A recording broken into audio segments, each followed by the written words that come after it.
नमस्कार किसान भाइयों और बहनों, आप सभी का बहुत स्वागत है कृषि दर्शन के आज के अंक में। किसान भाइयों, रबी मौसम की फसलों की बोनी का दौर आ चुका है, समय आ चुका है और हमारे कई किसान भाई तो खेतों में पहुंच गए हैं, बोनी कर रहे हैं। तो कई किसान भाई खेतों की तैयारी के साथ अब बोनी की तैयारी भी कर रहे हैं। ये सबसे अहम मौका होता है अच्छी फसल लेने के लिए। तो किसान भाइयों, इस वक्त आपको बहुत सारी सावधानियां रखनी है और आज इसी विषय पर हम विस्तार से आपको जानकारी देंगे कि आपको बीज से लेकर उर्वरक प्रबंधन खेतों में कैसे करना है ताकि आपको रबी फसलों का अच्छा उत्पादन इस बार मिल सके। तो इसी विषय पर हम चर्चा करेंगे और हमारे साथ हमारे सवालों का जवाब देने के लिए स्टूडियो में मौजूद हैं डॉक्टर शिवराम रघुवंशी जी। आप प्रधान वैज्ञानिक और प्राध्यापक हैं अटल बिहारी वाजपेयी कृषि महाविद्यालय खुरई से। आज आप हमारे साथ इस चर्चा में शामिल हुए हैं। बहुत स्वागत है आपका डॉक्टर साहब कृषि दर्शन में। और मित्रों, हमारे साथ हैं एक अनुभवी वरिष्ठ किसान भाई, सफल किसान राजमल पाटीदार जी, जो बाग मुगालिया छाप से आज हमारे साथ इस चर्चा में जुड़ रहे हैं। और साथ ही साथ हमारे साथ एक युवा प्रगतिशील किसान भाई जो जैविक खेती कर रहे हैं और उन्होंने एक नया इतिहास रचा है खेती किसानी में। तो हम स्वागत करते थम्मन सिंह लोधी जी का। बहुत स्वागत है आपका। आप दमोह जिले से हमारे साथ इस चर्चा में आज जुड़ रहे हैं। तो चलिए, जैसा मित्रों हमने बताया कि रबी मौसम में फसलें बहुत इंपॉर्टेंट होती हैं किसानों के लिए। और डॉक्टर साहब से हम सबसे पहले यही जानते हैं कि सर, किसान भाई जो रबी मौसम की तैयारी में जुट गए, यानी फसलें जो ले रहे हैं, कुछ ने बोनी कर दी होगी, कुछ ने नहीं की होगी, तो शुरुआत जो सबसे प्रमुख बिंदु है वो क्या होता है रबी मौसम की फसलें लेते समय? दीपेश जी, ये सबसे बहुत महत्वपूर्ण प्रश्न है। तो सबसे पहले किसान भाइयों को अपने यहाँ पर पानी की व्यवस्था या पानी की उपलब्धता कितनी है वो उनको सोचना है कि हमारे पास पानी इतना उपलब्ध है। उसके आधार पर वो रबी मौसम की लगाई जाने वाली फसलें, जैसे कि हम अनाज वाली फसलों में बोलते हैं, सबसे प्रमुख फसल है अपनी गेहूँ। बिल्कुल। दलहनी फसलों में चना है, मसूर है, और तिलहनी फसलों में हम अलसी लगाते हैं, कई जगह सरसों लगाते हैं। तो सफल किसान भाई ये देखें कि हमारे पास पानी कितना उपलब्ध है। उपलब्धता के आधार पर वो उनके पास जितनी सिंचाई की व्यवस्था होगी उतने फसलों का चयन कर लेंगे। जहाँ उन्होंने देखा कि हमारे पास मिट्टी बहुत अच्छी है, हमारे पास पानी बहुत पर्याप्त है, जैसा कि इस बार देखा गया है कि बरसात सितंबर आखिर तक सभी जगह अच्छी हुई है। बिल्कुल अच्छी बरसात। तो पानी की उपलब्धता बहुत सभी जगह अच्छी है। तो सभी जगह से जो किसान भाइयों के अपने प्रश्न भी आते हैं, जनरल बातचीत भी करते हैं, तो उसमें किसान भाई ये बोलते हैं, सर हम लोग इस बार ज़्यादा पानी वाला गेहूँ लगाएंगे। तो उसमें फिर किसान भाइयों से हम यही बोलते हैं कि यदि आपको ज़्यादा वाला पानी वाला गेहूँ लगाना है, जैसे अपने पास 4-5 सिंचाई उपलब्ध हैं, तो फिर आप लोग जो पुराना जैसे आप GW 322 लगाते थे, कई जगह अभी लोकवन भी चल रहा है, मतलब उसको भी बंद नहीं किया किसानों ने। तो हम तो उनसे यही कहेंगे कि भाई अपने पास यदि 4 से 5 सिंचाई की व्यवस्था है तो अपनी जो पुरानी किस्में जैसे GW 322 है, GW 366 है, GW 273, और उसके साथ साथ में फिर किसान भाइयों ने जैसे 8759 थी, 8713, ये भी 2-3 साल से चल रही हैं। अब इसी के तारतम्य में आगे GW 513, GW 547, अपनी HI 1650, ये किस्में भी आ गई हैं। तो उनको कहीं नुकसान होने की संभावना नहीं रहेगी। चलिए, तो देखिए प्रमुख जो हमारी फसलें हैं गेहूं, उसके साथ चना, इसकी भी बोनी चल रही है। डॉक्टर साहब, जो किसान भाई चने की तैयारी यानी चने की बोनी कर रहे हैं, फसल लेने वाले हैं, उनको इस वक्त क्या सावधानियां रखनी है? अब दीपेश जी, सबसे पहले मैं ये बताऊं कि जैसे कि एक पुराना ट्रेंड रहता है कि यदि वर्षा अच्छी हुई है तो ठंड भी अच्छी पड़ेगी। अच्छा। ये मतलब एक, और ठंड अच्छी पड़ी है तो गर्मी भी अच्छी पड़ेगी, मतलब ये सिस्टम जनरेट होता है। तो किसान भाइयों से हम ये कहेंगे कि भाई आपके पास यदि ज़मीन हल्की है तो वहाँ पर तो आप चना लगाएं, लेकिन यदि आपके पास ज़मीन अच्छी है तो वो गेहूँ तरफ ही जाएं। और अपने पास पानी, कई जगह अभी भी हम देखते हैं कि बहुत से लोगों के पास पानी की व्यवस्था नहीं है, तो उन किसान भाई अपनी चने की बुआई करें। अभी अपने पास पूरा 15 नवंबर तक और 15 से 18, और इस बार तो बरसात अच्छी हुई तो 23 नवंबर तक मतलब चने की और गेहूँ की बोनी होगी, और करें तो कोई नुकसान नहीं होगा। तो बस यही ध्यान रखें कि हमने जो एक अनुभव किया है, हमारे पास जो तथ्यात्मक डाटा हैं, उससे किसान भाइयों से ये बोलते हैं कि अपन ने व्यवस्था खाद की, पानी की, दवाइयों की सबकी कर ली, लेकिन बीज का चयन अच्छा नहीं हुआ तो हमारी पूरी व्यवस्थाएं फेल हो जाती हैं। तो हम किसान भाइयों से यही कहेंगे कि वो अपनी एक अच्छी एजेंसी से, जब विश्वसनीय एजेंसी हो, प्रामाणिक बीज ले लें, या अपने परिचित लोग हैं उनसे ले लें, क्योंकि बीज एक अहम कड़ी होती है, कड़ी बिल्कुल होती ठीक है बात है, जाहिर खेती सी में, बात है। तो इसलिए बीज पर विशेष फोकस करें। जी। और जैसे अभी किसान भाई क्या है कि बहुत से जो उन्नतशील किसान है वो नई नई किस्म तरफ जा रहे हैं, तो हम उनसे भी बोलते हैं कि नई किस्म तरफ आप जाएं, लेकिन अपनी पुरानी वाली को बिल्कुल ना बंद करें। उससे एक हमारी तुलना हो जाएगी कि हमारी पुरानी से हमको आज ये ठीक बात, कितना उत्पादन मिला और नई से कितना उत्पादन मिल रहा है, क्या दिक्कतें आ रही हैं। तो देखिए किसान भाइयों, दो चीज़ें आपको इस वक्त अभी ध्यान रखनी है। आप नोट कर सकते हैं कि एक तो अगर आपके पास पानी पर्याप्त मात्रा में है तो आप 4-5 सिंचाई वाली फसलें लगा लें, गेहूं की यानी किस्में लगा लें, और अगर पानी कम है तो फिर जो 2 या 3 सिंचाई में भी अच्छा उत्पादन दे जाती है, आपको उन किस्मों की तरफ गेहूं की जाना चाहिए। दूसरी बात, खेत की मिट्टी देख लीजिए, हल्की मिट्टी है आप चने की फसल लगाई, लेकिन अगर अच्छी मिट्टी है तो फिर आप गेहूं की फसल भी ले सकते हैं। लेकिन सबसे जो ज़रूरी बात है वो है अच्छी किस्म का बीज लगाएं, क्योंकि आपकी सारी मेहनत, सारी जो व्यवस्थाएं वो एक तरफ रह जाएंगी। और अगर अच्छा बीज नहीं लगा पाया, बीजोपचार नहीं किया या प्रामाणिक बीज नहीं लगाया, तो फिर आपको उतना उत्पादन नहीं मिलेगा, ये एक आशंका बनी रहेगी। चलिए किसान भाइयों, वक्त एक ब्रेक का हो चला है, ब्रेक के बाद भी हमारी ये चर्चा जारी रहेगी। अरे सुन तो। मुझे क्या सुनाना चाहते हो? जो सुनाओ मेरी सौतन को। किसको? अरे वही तुम्हारा मोबाइल फोन जिससे सुबह शाम दिन रात चिपके रहते थे और कहते थे किसान कॉल सेंटर से बातें हो रही हैं। अच्छा ये बात है। हाँ, क्यों, क्या हुआ? अब बात नहीं होती क्या? अब तो झट से बात हो जाती है। संबंधी समस्याओं का अपनी भाषा में तुरंत हल पाने के लिए पूरे भारत में किसी भी फोन से हेल्पलाइन नंबर पर संपर्क करें। किसानों का दोस्त किसान कॉल सेंटर। तो किसान भाइयों, ब्रेक के बाद एक बार फिर आपका स्वागत है। आज हम चर्चा कर रहे हैं रबी मौसम में ली जाने वाली फसलों के बारे में, और आपको क्या सावधानियां बरतनी हैं बुआई के समय, सिंचाई के समय, इस बारे में आज विस्तार से जानकारी दे रहे हैं डॉक्टर शिवराम रघुवंशी जी। और हमारे साथ में 2 सफल किसान भाई भी हैं, राजमल पाटीदार जी और थम्मन सिंह लोधी जी। इनसे हम चर्चा को आगे बढ़ाते हैं।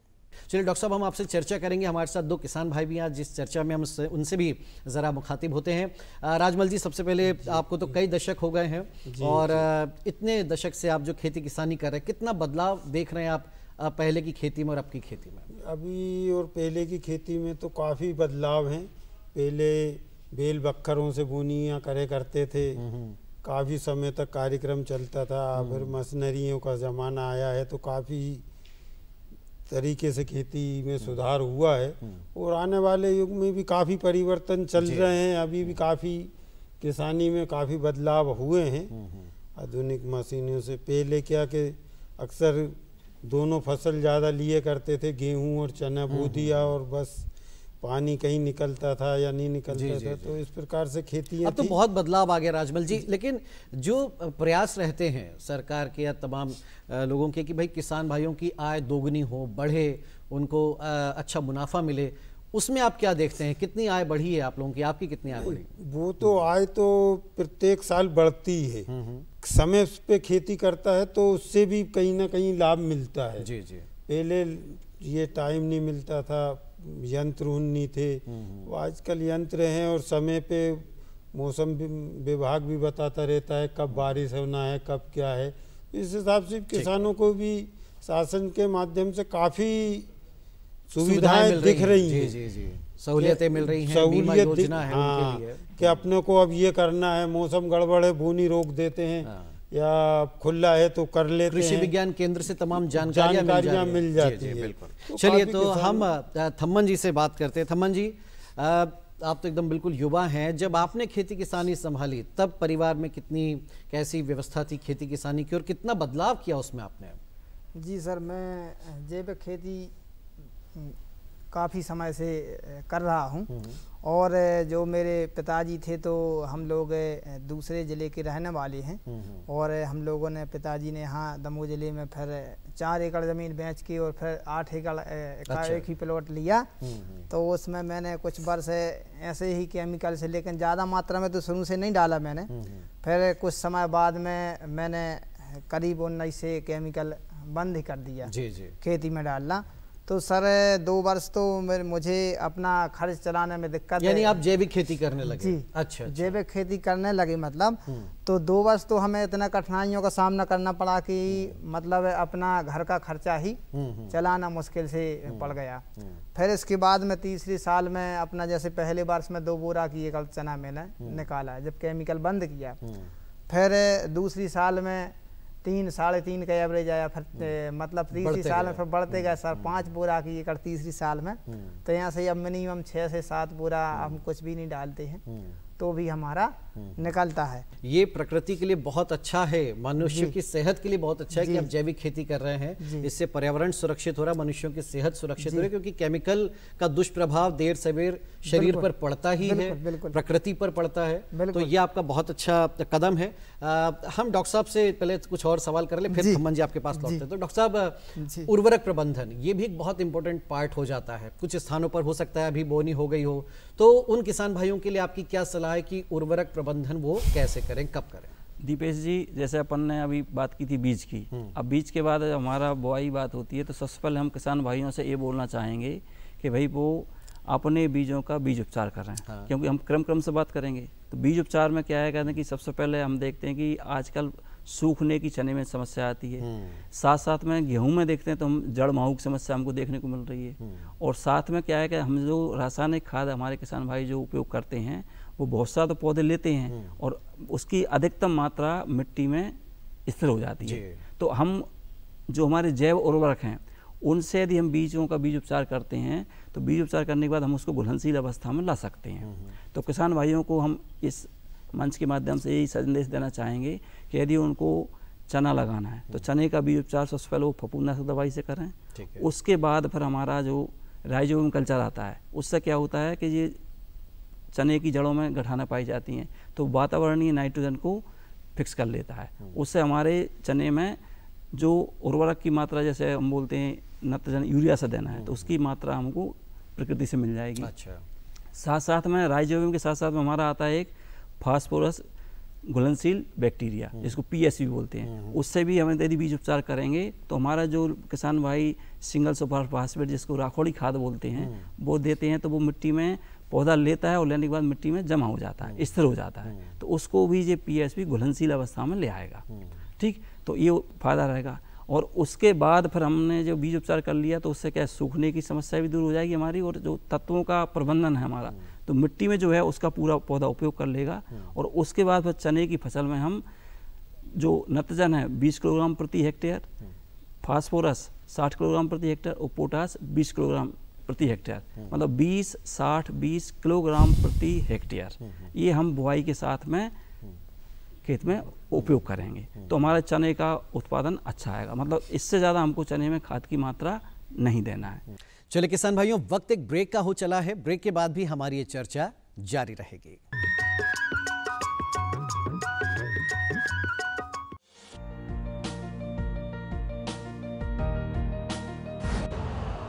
यूरिया का स्वदेशी उत्पादन 70 लाख टन बढ़ाने के लिए 6 उर्वरक संयंत्रों का उद्धार किया जा रहा है।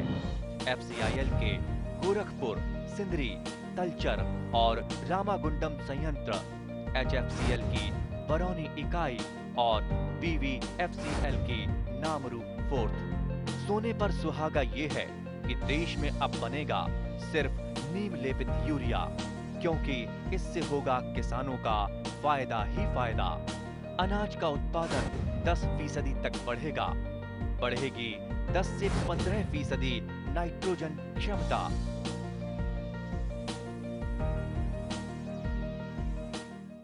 तो किसान भाइयों, ब्रेक के बाद एक बार फिर आपका स्वागत है। आज हम चर्चा कर रहे हैं रबी मौसम में ली जाने वाली फसलों के बारे में और आपको क्या सावधानियां बरतनी हैं बुआई के समय, सिंचाई के समय। इस बारे में आज विस्तार से जानकारी दे रहे हैं डॉक्टर शिवराम रघुवंशी जी, और हमारे साथ में 2 सफल किसान भाई भी हैं, राजमल पाटीदार जी और थम्मन सिंह लोधी जी। इनसे हम चर्चा को आगे बढ़ाते हैं। थम्मन जी से हम थोड़े से और सवालों के जवाब चाहेंगे। थम्मन जी, जैविक खेती आप कर रहे हैं तो शुरुआत में किस तरह की दिक्कतें आई? आपने बताया कि उत्पादन कम हो, तो रोका नहीं था किसी ने, टोका नहीं था आपको? जी सर, बिल्कुल। फिर आपने क्या?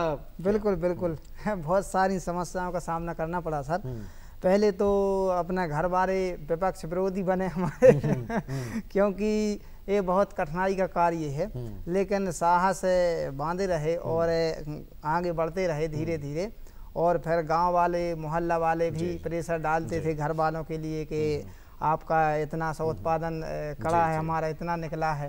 तो बहुत सारों कठिनाइयों का सर सामना करना पड़ा, लेकिन जो सब ईश्वर की कृपा से आगे। अभी कितनी फसल ले पा रहे हैं आप? कौन कौन सी फसलें ले रहे हैं अभी सर? जैसे कि 3 एकड़ में राहल लगाई हुई है मैंने, और उसमें अभी थोड़ी मोटे अनाजों पर उसका वो किया, तो मैंने उस पर गौर किया। श्री अन्न भी लगाया? श्री अन्न और श्री धान वैरायटी भी मैंने थोड़ी थोड़ी डेमो के तौर पे इस वर्ष में शुरुआत की है।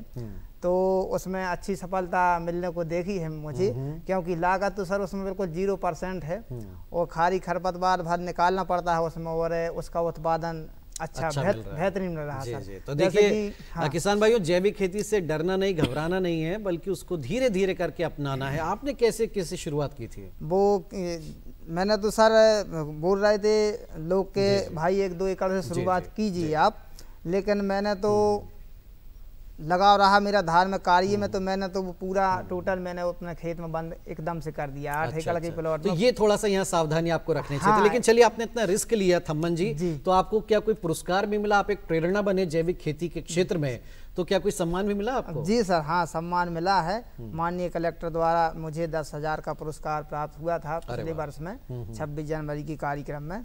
जी। तो आपको देख के कुछ और आपके किसान साथी भाई आए जैविक खेती की तरफ? जी बिल्कुल सर, 2-3 लोग जो हैं तो वो वही हमारे साथ तैयार हो गए हैं करने के लिए, और उन्होंने शुरुआत कर दी है। जी। राजमल जी, एक सवाल आपसे हम जानना चाहेंगे कि जो युवा खेती किसानी से दूर भाग रहे हैं, नौकरी करना चाहते हैं, अपनी बहुत ज़मीन है लेकिन फिर उसको छोड़ करके वो शहर में, उनको आप क्या सलाह देना चाहेंगे?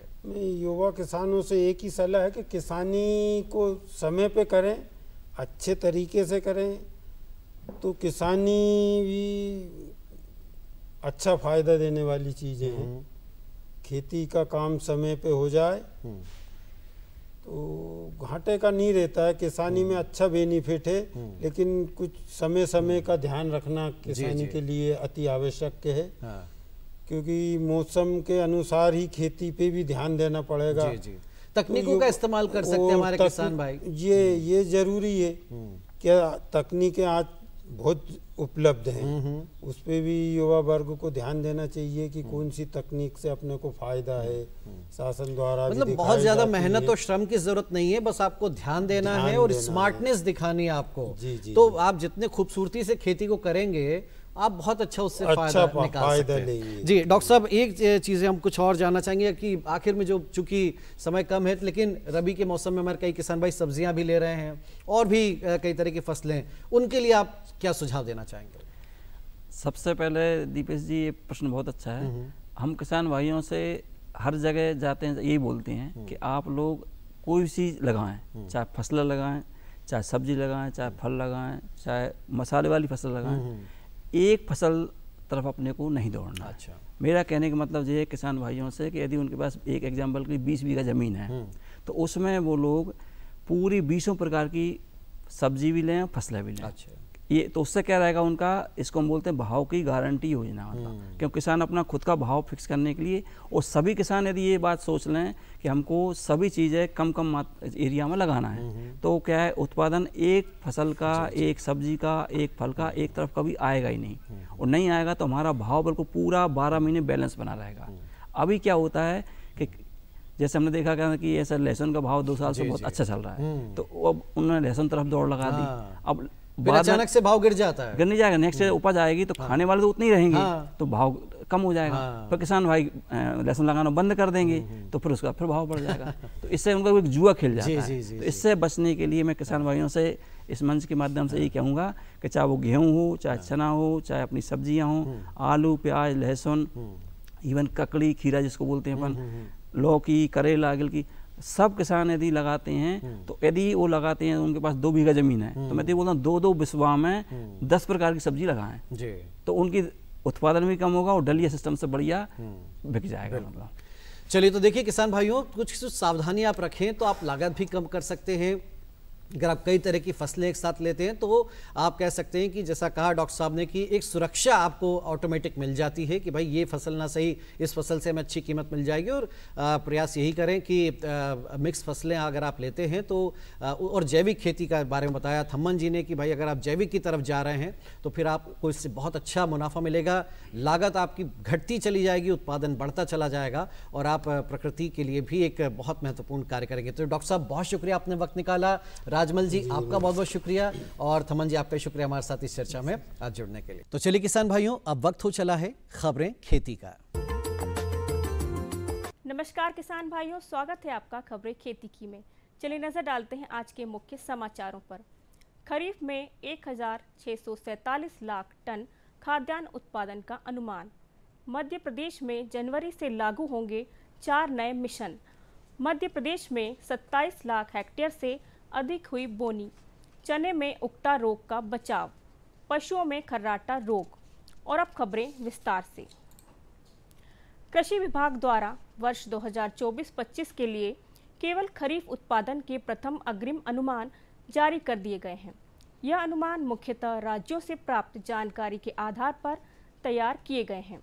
प्रथम अग्रिम अनुमान के अनुसार वर्ष 2024-25 के दौरान कुल खरीफ खाद्यान्न उत्पादन 1647.05 लाख टन अनुमानित है, जो पिछले वर्ष के खरीफ खाद्यान्न उत्पादन की तुलना में 89.37 लाख टन अधिक एवं औसत खरीफ खाद्यान्न उत्पादन की तुलना में 124.59 लाख टन अधिक है। चावल, ज्वार और मक्का के अच्छे उत्पादन के कारण खाद्यान्न उत्पादन में रिकॉर्ड वृद्धि देखी गई है।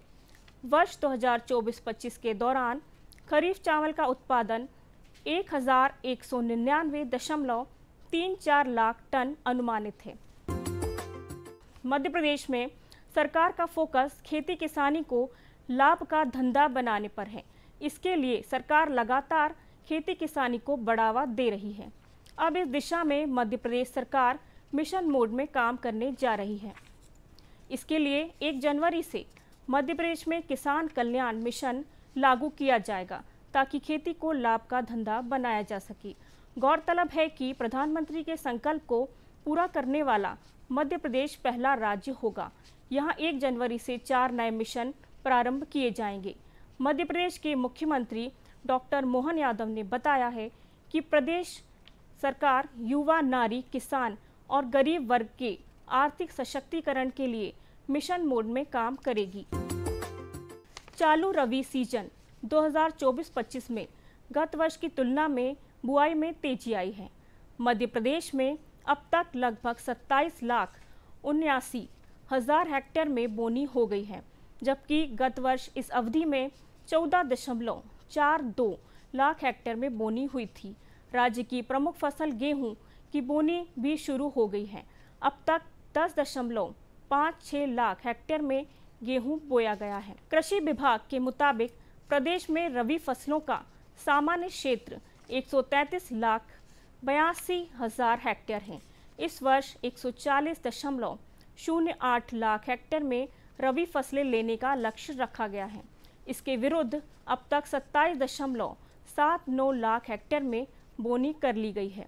इसमें राज्य की प्रमुख रबी फसल गेहूं की बोनी 10.56 लाख हेक्टेयर में हुई है, जबकि गत वर्ष अब तक 3.50 लाख हेक्टेयर में गेहूं बोया गया था। चने का उकटा रोग सामान्य रूप से आता है। उकटा रोग की फफूंदी मिट्टी में रहती है तथा साल दर साल पनपती रहती है। इस रोग के नियंत्रण के बजाय बचाव के उपाय अधिक कारगर हैं। इसके लिए ग्रीष्मकालीन गहरी जुताई करके मिट्टी में छुपी फफूंदी को नष्ट करना चाहिए। बुआई पूर्व बीज का उपचार ट्राइकोडर्मा 5 ग्राम प्रति किलो बीज के हिसाब से अथवा 2 ग्राम थायरम प्रति किलो बीज के हिसाब से करना चाहिए। इसी प्रकार हर वर्ष एक ही जमीन में चने की खेती नहीं करें। चने की रोग रोधी जातियां जैसे JG 315, JG 74, JG 11, JG 130, JG 16 Bharti, JG 63, JG 322, विजय श्वेता, काक 2, BG 1053 इत्यादि ही लगाएं। कभी कभी किसी पशु को विशिष्ट बीमारी होने से वह भी खर्राटे लेते हैं। यह बीमारी सभी प्रकार के पशुओं में हो सकती है। इस रोग को ग्रामीण इलाकों में नाकाडी या घुरघुरी या स्थानीय बोली में अन्य नाम से भी जाना जाता है। इस रोग का फैलाव विभिन्न प्रकार के वायरस के कारण होता है। इनमें लिमनिया जाति की लार्वा की बढ़वार होकर पानी में प्रवेश करते हैं।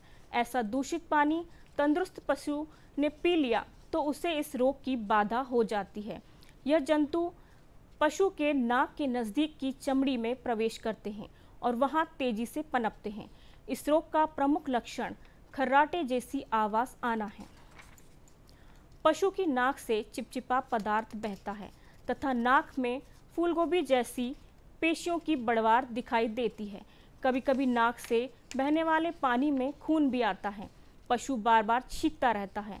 ऐसे में अनुभवी पशुओं के डॉक्टर द्वारा पशु की तुरंत जांच करवाएं। तो किसान भाइयों, खबरें खेती की में आज बस इतना ही। दीजिए अनुमति। नमस्कार। किसान भाइयों और बहनों, आज के कृषि दर्शन कार्यक्रम में इतना ही। अगले अंक में फिर हाजिर होंगे खेती किसानी से जुड़ी नई नई जानकारियों के साथ, नए मेहमानों के साथ। तब तक के लिए दीजिए अनुमति। नमस्कार।